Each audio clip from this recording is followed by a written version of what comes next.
ಇದು ನೀವು ಹಾಕೊಂಡ್ರೆ ಮೇಡಮ್ ಮೇಡಮ್ ನನ್ನನ್ನು ಮೆಲ್ಲಗೆ ಮಾತಾಡ್ತಾರೆ ಅಂತ ಮೈಕ್ ಕೊಟ್ಟಿದ್ರಿ, ನನಗಿಂತ ಮೆಲ್ಲಗೆ ಇವರೇ ಮಾತಾಡ್ತಾ ಇದ್ದಾರಲ್ವಾ? ಪಾಸಿಟಿವ್ ಇರೋರಿಗೆಲ್ಲ ಜಾಸ್ತಿ ಖರ್ಚಿರುತ್ತೆ ಸುಮ್ಮನೆ. ಇಲ್ಲ, ಚೆನ್ನಾಗಿ ಹೇಳಿದ್ರಿ, ಖುಷಿ ಆಯ್ತು. ಆನ್ಸರ್ ಹೆಂಗೆ ಫನ್ನಿ ಆಗುತ್ತೆ, ನಾವು ಸೀರಿಯಸ್ ಆಗಿ ಗ್ಲೌಸ್ ಮೆಸೇಜ್ ವೀಕ್ ಆಗಿದೆ ನೋಡಿ, ಗೊತ್ತಿದ್ರು ಹೇಳ್ಬೋದು ನೆಕ್ಸ್ಟ್ ಆನ್ಸರ್. ಕೋಲ್ಡ್, ಯಾಕಂದ್ರೆ ನನಗೆ ಕೋಲ್ಡ್ ಅಂದರೆ ಇಷ್ಟ. ಕ್ಯಾಮ್ರಾ ಬಿಡಿಸ್ಬಿಟ್ಟಿಯಪ್ಪ ಖುಷಿಗೆ.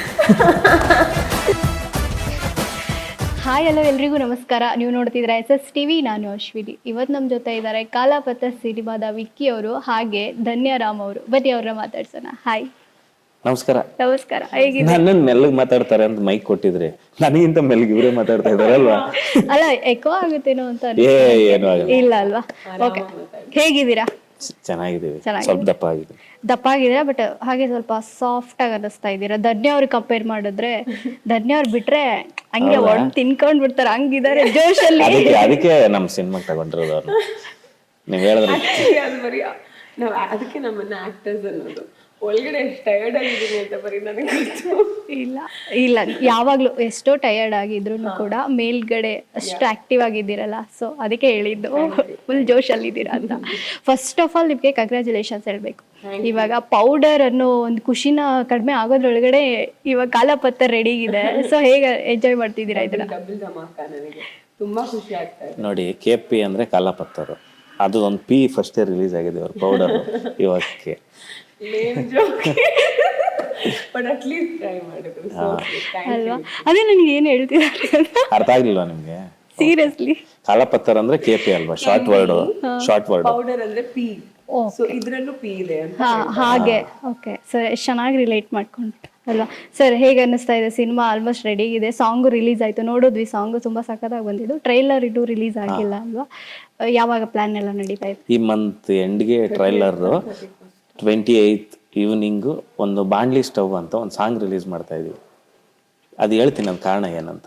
ಓಕೆ, ಇವಾಗ ಲವ್ ಫೇಲ್ಯೂರ್ಗೆ ಒಂದು ಸಾಂಗ್ ಮಾಡಿದ್ದಾರೆ, ಹೀರೋ ಇಂಟ್ರೊಡಕ್ಷನ್ ಒಂದು ಸಾಂಗು, ಹೀರೋಯಿನ್ ಒಂದು ಸಾಂಗು, ಈ ಥರ ಎಲ್ಲ ವೆರೈಟಿ, ಕುಡುಕ್ರಿಗೆ ಒಂದು ಸಾಂಗು, ಎಲ್ಲರಿಗೂ ಒಂದೊಂದು ಸಾಂಗ್ ಮಾಡಿದಾರಲ್ವಾ. ಈಗ ದಿನ ಮನೇಲಿ ನಮ್ಮ ತಾಯಿ, ನಮ್ಮ ಅಕ್ಕ ಅವರೆಲ್ಲರೂ ನಾವು ಕೆಲ್ಸಕ್ಕೆ ಹೋಗೋರಿಗೆ ಬ್ರೇಕ್ಫಾಸ್ಟ್ ಮಾಡಿಕೊಡೋದು ಒಂದು ಕೆಲಸ ಇದೆಯಲ್ಲ, ಅವ್ರ ಮೇಲೆ ಯಾರೂ ಸಾಂಗೇ ಮಾಡಿಲ್ಲ ಇಲ್ಲಿವರೆಗೂ. ಆ ಸಾಂಗ್ ಬಾಂಡ್ಲಿ ಸ್ಟವ್ ಅಂತ ನಾವು ಅದನ್ನ ಟ್ರೈ ಮಾಡಿದೀವಿ. ಸಾಂಗ್ ಅಂದ್ರೆ ಇದು ಮನೆಯಲ್ಲಿ ಕೆಲಸ, ಅಡಿಗೆ ಕೆಲಸ ಮಾಡಿ ಮನೆಯವ್ರನ್ನೆಲ್ಲ ನೋಡ್ಕೊಳ್ಳೋ ತಾಯಿ, ತಂಗಿ, ಅಕ್ಕ, ತಮ್ಮ ಎಲ್ಲರೂ ನೋಡ್ಕೋತಾರಲ್ಲ, ಅವ್ರಿಗೆ ಡೆಡಿಕೇಟ್ ಮಾಡ್ತಾ ಇದ್ದೀವಿ. ಹಿಂದೆ ಸಿನಿಮಾ ಕಾಲೇಜ್ ಕುಮಾರ ಮಾಡಿದ್ರಿ, ಅದು ಕೆಂಡ ಸಂಪಿಗೆ, ಡಿಫ್ರೆಂಟ್ ಕ್ಯಾರೆಕ್ಟರ್ನ ಮಾಡ್ತಾ ಬಂದ್ರಿ. ಇದ್ರಲ್ಲಿ ನಾವು ಯಾವ ತರ ಡಿಫ್ರೆಂಟ್ ಆಗಿ ನೋಡ್ಬೋದು? ಇಲ್ಲ, ನಂದು ಕ್ಯಾರೆಕ್ಟರ್ ಏನು ಡಿಫ್ರೆಂಟ್ ಇಲ್ಲ, ಕತೆ ಸ್ವಲ್ಪ ಡಿಫ್ರೆಂಟ್ ಆಗಿದೆ. ಅದು ಮಾಡಬೇಕಾದ್ರೆ ಅಂದರೆ ಕೆಂಡ ಸಂಪಿಗೆಯಲ್ಲಿ ತುಂಬ ಇನ್ನೋಸೆಂಟ್ ಹುಡುಗನ ಕ್ಯಾರೆಕ್ಟ್ರು, ಕಾಲೇಜ್ ಕುಮಾರಲ್ಲಿ ಸ್ವಲ್ಪ ರಫ್ ಆ್ಯಂಡ್ ಟಫ್ ಆ ಥರ ಇದ್ದಿದ್ದು. ಇದರಲ್ಲಿ ಆ್ಯಕ್ಚುಲಿ ಅವನು ಒಂದು ನಾರ್ಮಲ್ ಹುಡುಗ, ಜಾಲಿಯಾಗಿರೋವಂಥ ಹುಡುಗ. ಅವನ ಲೈಫಲ್ಲಿ ಪ್ರಾಬ್ಲಮ್ಗಳು ಶುರುವಾದರೆ ಅದನ್ನ ಹೆಂಗೆ ಫೇಸ್ ಮಾಡ್ತಾನೆ, ಆ ಥರದ್ದೊಂದು ಕ್ಯಾರೆಕ್ಟರ್ ಅಷ್ಟೇ. ಧನ್ಯ ಅವರಂತೂ ನಾವು ಹಿಂದೆ ನೋಡಿಲ್ಲ ಈ ಥರ ಕ್ಯಾರೆಕ್ಟರ್ನ. ನಮಗೆ ಸಾಂಗಲ್ಲಿ ಆ ಥರ ಅನ್ನಿಸ್ತು ನೋಡಿದಾಗ, ಒಂದು ಹಳ್ಳಿ ಹುಡುಗಿ ಥರ ತುಂಬ, ಅಂದರೆ ಇಲ್ಲಿ ಕಂಪೇರ್ ಮಾಡಿದ್ರೆ ಇನ್ನೂ ಡಿಫ್ರೆಂಟ್ ಆಗಿದೆ ಅಂತ ಅನ್ನಿಸ್ತಾ ಇತ್ತು ಈ ಸಿನಿಮಾದಲ್ಲಿ. ನಿಮ್ಮನ್ನ ಏನಂತ ಹೇಳ್ತೀರಾ ಇದ್ರ ಬಗ್ಗೆ? ನೋಡಿರಲ್ಲ ನೀವು, ನಾನೇ ನೋಡಿರ್ಲಿಲ್ಲ ಈ ಥರ ಒಂದು ಸೈಡ್. ನನಗೆ ಅದು ನಮ್ಮ ವಿಕ್ಕಿ ಅವ್ರು ನನಗೆ ತೋರಿಸಿದ್ದಾರೆ ಈ ಸಿನಿಮಾದಲ್ಲಿ.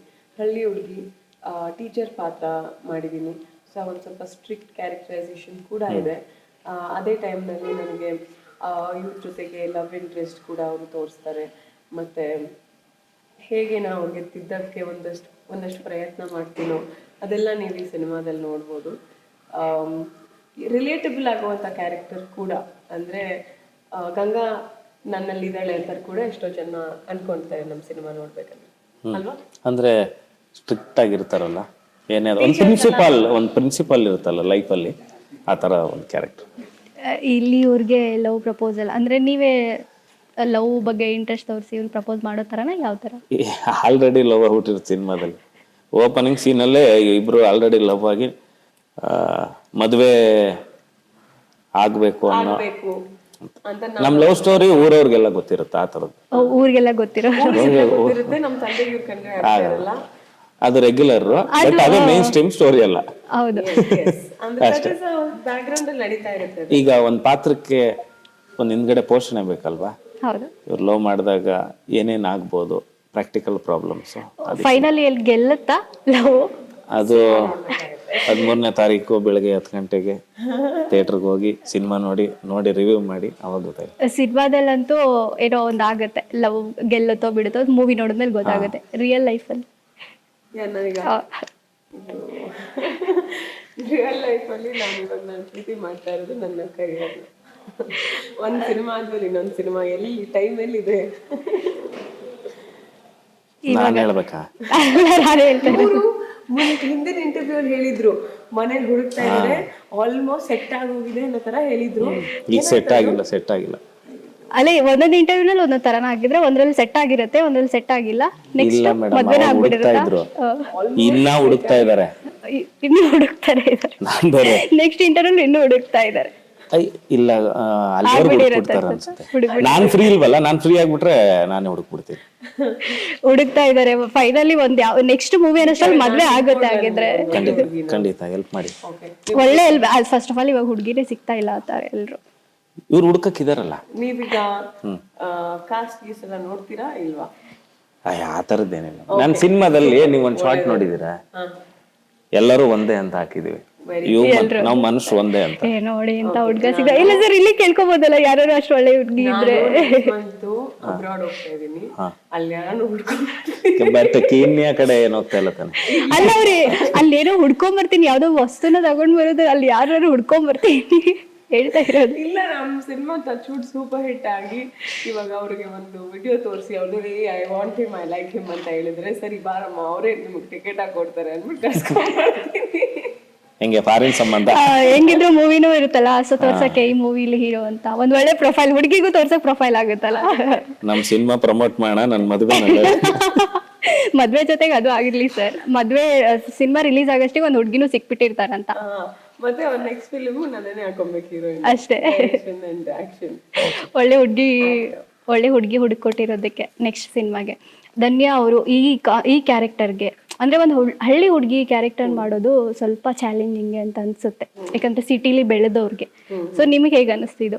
ಅದೇ ನೀವು ಚಾಲೆಂಜಿಂಗ್ ಅಂತ ಹೇಳಿದ್ದು ಒಳ್ಳೇದಾಯ್ತು, ಯಾಕಂದ್ರೆ ಕಷ್ಟ ಅಂತ ಹೇಳಿದ್ರೆ ಅದು ತಪ್ಪಾಗ್ಬಿಡುತ್ತೆ. ಚಾಲೆಂಜಿಂಗ್ ಆಗಿತ್ತು, ಹೌದು. ಅದಕ್ಕಂತಾನೆ ಒಂದಷ್ಟು ಪ್ರಿಪ್ರೇಷನ್ ಮಾಡ್ಬೇಕಿತ್ತು ನಾನು.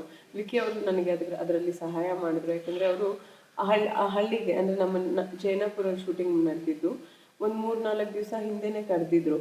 ನೀವು ಬರ್ತಾ ಇರೋ ಶೂಟಿಂಗ್ ನಡೆಯೋ ಜಾಗಕ್ಕೆ, ಅಲ್ಲಿ ಹೇಗೆ ಜನ ಓಡಾಡ್ತಾರೆ, ಮಾತಾಡ್ತಾರೆ ಎಲ್ಲ ನೀನು ಅಬ್ಸರ್ವ್ ಮಾಡ್ತಾ ಇರು. ಒಬ್ಬ ಆ್ಯಕ್ಟರ್ಗೆ ಅಬ್ಸರ್ವಿಂಗ್ ತುಂಬ ಮುಖ್ಯ ಆಗಿರುತ್ತೆ. ಸೊ ನೀವು ಅಬ್ಸರ್ವ್ ಮಾಡ್ತಾ ಮಾಡ್ತಾ ಅದರಲ್ಲೇ ನೀನೇ ಇಳ್ದ್ಬಿಡ್ತೀಯಾ ಆಟೋಮ್ಯಾಟಿಕ್ ಆಗಿ, ಆಮೇಲಿಂದ ನಿನಗೆ ಅದು ಈಸಿ ಆಗಿಬಿಡುತ್ತೆ ಅಂತ ಹೇಳಿದರು. ಅವ್ರು ಹೇಳ್ದಂಗೆ ಆಯಿತು ಅದು. ಬಟ್ ಏನಕ್ಕಂದ್ರೆ ಮೇಡಮ್, ಅಲ್ಲಿ ವೆದರ್ ತುಂಬ ಬಿಸಿಲು ಜಾಸ್ತಿ ಅಲ್ಲಿ. ಆಮೇಲೆ ಸ್ಯಾರಿ ಹಾಕೋಬೇಕು. ದಿಢೀರ್ ಅಂತ ಕರ್ಕೊಬಂದು ಇವ್ರು ಸ್ಯಾರಿ ಹಾಕ್ಸಿ ಬಿಸಿಲು ನಿಲ್ಲಿಸ್ಬಿಟ್ರೆ ಇವ್ರು ಏನು ಪರ್ಫಾರ್ಮ್ ಮಾಡಬೇಕು ಅಲ್ಲ. ಫಸ್ಟ್ ಯಾವಾಗಲೂ ಆ್ಯಕ್ಟ್ರಿಗೆ ಬಟ್ಟೆ ಹಾಕೋತಾರಲ್ಲ, ಅದು ಕಂಫರ್ಟಬಲ್ ಇರ್ಬೇಕು ಫಸ್ಟ್ ಪರ್ಫಾರ್ಮ್ ಮಾಡೋದಕ್ಕೆ. ಅದು ಏನಾದರೂ ಸರಿಯಾಗಿ ಕಂಫರ್ಟಬಲ್ ಇಲ್ಲ ಅಂದರೆ ಅವ್ರು ಆ್ಯಕ್ಟ್ ಮಾಡೋಕ್ಕಾಗಲ್ಲ. ಅದಕ್ಕೇನೆ ಸೀರೆ ಹಾಕ್ಕೊಂಡು ಒಂದು 2 days ಓಡಾಡಿ. ಸರ್ ನೀವು ಒಂದು ಇಲ್ಲಿ ಆರ್ಮಿಯಿಂದ ಬಂದಿರೋ ಒಂದು ಆರ್ಮಿ ಮ್ಯಾನ್ ಕ್ಯಾರೆಕ್ಟರ್ ಮಾಡ್ತಾ ಇದ್ದೀರಾ ಅಂತ ಹೇಳ್ತಿದ್ರೆ, ಹೇಗೆ ಈ ಕ್ಯಾರೆಕ್ಟರ್ನ ನೀವು ಸೆಲೆಕ್ಟ್ ಮಾಡೋದು? ಅಂದರೆ ಆರ್ಮಿ ಮೆನ್ ಅಂದರೆ ಆರ್ಮಿ ಬೇಸ್ಡ್ ಸಿನಿಮಾ ಅಲ್ಲ ಇದು. ಒಬ್ಬ ಎಲ್ಲರಿಗೊಂದೊಂದು ಕೆಲಸ ಇರುತ್ತಲ್ಲ, ಹಂಗೆ ಆ ಕ್ಯಾರೆಕ್ಟರ್ಗೊಂದು ಕೆಲಸ ಇರುತ್ತೆ ಅಷ್ಟೇ. ಇದು ಆರ್ಮಿ ಬೇಸ್ಡ್ ಸಿನಿಮಾ ಅಲ್ಲ. ಆರ್ಮಿಲಿದ್ದ ಹುಡುಗನ ಪರ್ಸ್ನಲ್ ಲೈಫಿನ ಕಥೆ ಇದು. ಅಂದರೆ ಕಂಪ್ಲೀಟ್ ಆರ್ಮಿ ಸಿನಿಮಾ ಅಲ್ಲ. ಜಸ್ಟ್ ಅವನಲ್ಲಿ ಕೆಲಸ ಮಾಡ್ತಾ ಇದ್ದಾನೆ ಅನ್ನೋದಕ್ಕೋಸ್ಕರ ಮಾತ್ರ ಅದನ್ನು ತೋರಿಸಿದ್ದೀವಿ ಅಷ್ಟೇ. ಅವ್ನ ಕ್ಯಾರೆಕ್ಟರ್ ಬೇರೆನೇ ಇದೆ, ಪರ್ಸ್ನಲ್ ಕ್ಯಾರೆಕ್ಟರ್. ಅವನದೊಂದು ಊರಿದೆ, ಹಳ್ಳಿಯಲ್ಲಿರುತ್ತೆ, ಒಂದೊಂದು ಸಂಬಂಧಗಳು ತುಂಬ ಬೇರೆ ಬೇರೆ ಇದಿರುತ್ತೆ. ಅವ್ನ ಪರ್ಸ್ನಲ್ ಲೈಫ್, ಒಬ್ಬ ಆರ್ಮಿಲಿ ಕೆಲಸ ಮಾಡೋ ಪರ್ಸ್ನಲ್ ಲೈಫಿನ ಕಥೆ ಇದೆ. ಈ ಆರ್ಮಿಗೂ ಮತ್ತೆ ಈ ಕಾಲಾಪತ್ತರಿಗೂ ಏನಾದರೂ ರಿಲೇಟೆಡ್ ಸಂಬಂಧ ಇದೆಯಾ? ಕಾಲಾಪತ್ತರ್ ಅಂದರೆ ಈ ಇಡೀ ಕಥೆ ನಡೆಯೋದು ಸ್ಟ್ಯಾಚ್ಯೂ ಸುತ್ತ, ಅಂದರೆ ಪ್ರತಿಮೆಯ ಸುತ್ತ. ಆ ಪ್ರತಿಮೆಗೆ ಒಬ್ಬ ನಾರ್ತ್ ಇಂಡಿಯಾದಲ್ಲಿರೋ ವ್ಯಕ್ತಿ ಈ ಕಾಲಾಪತ್ತರನ್ನ ನೇಮನ್ನ ಹೇಳ್ತಾನೆ. ಯಾಕಂದರೆ ಕನ್ನಡದಲ್ಲಿ ಕಪ್ಪು ಅಂತ ಕರೀತಾರೆ, ಹಿಂದಿಯಲ್ಲಿ ಕಾಲಾಪತ್ತರ್ ಅಂತ ಹೇಳ್ತಾರೆ. ಅದು ಯಾಕೆ ಆ ನೇಮ್ ಬಂತು, ಯಾಕೆ ಆ ಹಳ್ಳಿಲಿ ಆ ಮೂರ್ತಿ ಸುತ್ತನೇ ಕತೆ ನಡೆಯುತ್ತೆ ಅನ್ನೋದೇ ಇಡೀ ಸಿನಿಮಾದ ಒಂದು. ಈ ಥರದ ಕತೆನ ಎಲ್ಲಾದರೂ ಅಂದರೆ ರಿಯಲ್ ಆಗಿರೋದು ನೋಡಿದ್ರಾ ಅಥವಾ ಇಲ್ಲ ಜಸ್ಟ್ ಎಲ್ಲೂ ಆ್ಯಕ್ಚುಲಿ ಎಲ್ಲೂ ಆಗಿಲ್ಲ, ಯಾರೂ ನೋಡಿಲ್ಲ.